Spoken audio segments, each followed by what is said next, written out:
C'est près de chez vous, c'est à Drancy. Nous voici dans un formidable petit plateau que nous avons aménagé à l'occasion de la journée de mobilisation contre la violence faite aux femmes.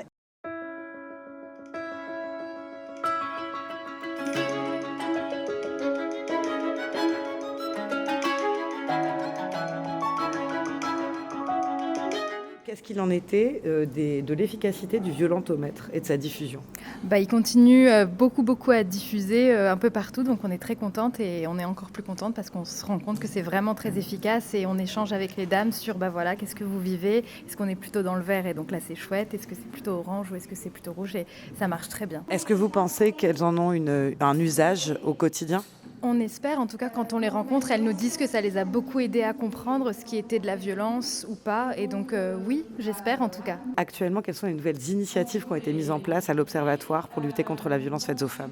Alors on est l'Observatoire, donc on continue à faire des études pour observer l'ampleur des violences, les mécanismes des violences. Donc là on vient de sortir par exemple 2 nouvelles études sur les féminicides, les tentatives de féminicide et une tentative de suicide forcé, toujours dans l'idée de mieux documenter ce que sont les violences et surtout en fait comment les prévenir. Et la deuxième étude c'était sur les enfants co-victimes des violences conjugales et pareil c'est comment les protéger lorsque le père violent conjugal essaie d'atteindre la mère ou les enfants à travers le droit de visite. Donc vous êtes juriste pour le Centre d'information sur les droits des femmes et des familles.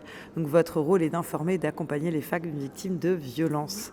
Pouvez-vous nous en dire un peu plus sur le rôle du CIDFF? Nous tenons une permanence à Drancy, femmes victimes de violences. Nous tenons des permanences sur tout le 93 dans différentes villes. Donc celle de Drancy, effectivement, est réservée aux femmes et nous recevons essentiellement des femmes victimes de violences. Donc notre rôle, c'est tout simplement déjà de les écouter et puis de les accompagner dans leur démarche juridique et puis aussi de les orienter vers les différents services et institutions sociales, autorités judiciaires, parfois psychologues quand il y a des besoins. Une question assez importante, est-ce que la prise en charge est gratuite? En tout cas, les permanences du CIDFF, elles sont gratuites. Ça, après, effectivement, quand il y a des questions, quand par exemple les dames ont besoin d'un avocat, là, nous, on va regarder leurs ressources pour savoir si elles ont droit ou pas à l'aide juridictionnelle. N'hésitez pas à vous faire aider. Sachez également que lorsque vous prenez un conseil, ça ne veut pas dire que l'on va vous forcer à quoi que ce soit. C'est à vous de faire votre chemin dans vos démarches. C'est intéressant d'intervenir parfois avant la plainte pour essayer de décomposer les types de violences, essayer de chercher des preuves s'il y a, essayer de citer, en fait, par exemple, s'il y a une insulte, il faut, au lieu de dire juste il m'a insulté, mais qu'est-ce qu'il a dit exactement? C'est la deuxième édition de la Journée internationale des violences faites aux femmes. Et donc, on l'organise surtout pour informer et sensibiliser. Donc, pour que les femmes victimes de violences conjugales, déjà, puissent savoir qu'elles peuvent être accompagnées. Ça, c'est important. De savoir qu'il y a des professionnels qui sont là pour les orienter, pour les informer. Et aussi pour sensibiliser les professionnels. Donc toutes les personnes qui effectivement sont au contact de ces femmes victimes de violences conjugales. Il y a une communication qui a été faite sur le Drancy Média et sur les réseaux sociaux. On a eu quelques personnes qui sont venues ce matin pour s'informer, donc des personnes qui étaient victimes et qui ont pu prendre les contacts et rencontrer aussi le commissariat. L'an passé, on avait eu une petite intervention de Madame la maire qui nous avait parlé justement du nouveau système qui avait été mis en place au commissariat avec un intervenant social qui donne la possibilité aux femmes d'avoir 5 jours d'hôtel.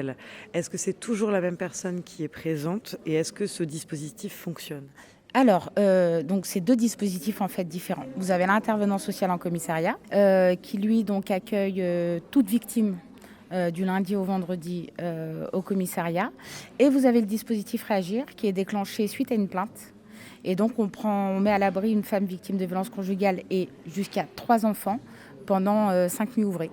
Et donc ça, c'est soit le commissariat qui la met directement à l'hôtel, soit c'est le service politique de la ville avec une plainte.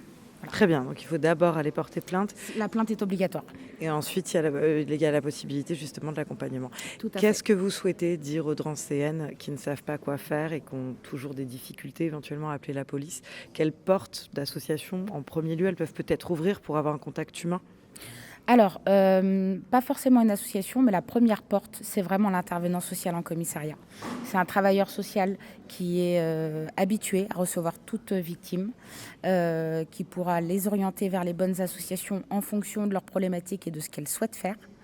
Parce qu'effectivement, une femme qui est victime de violences conjugales, elle peut aussi ne pas être prête à partir.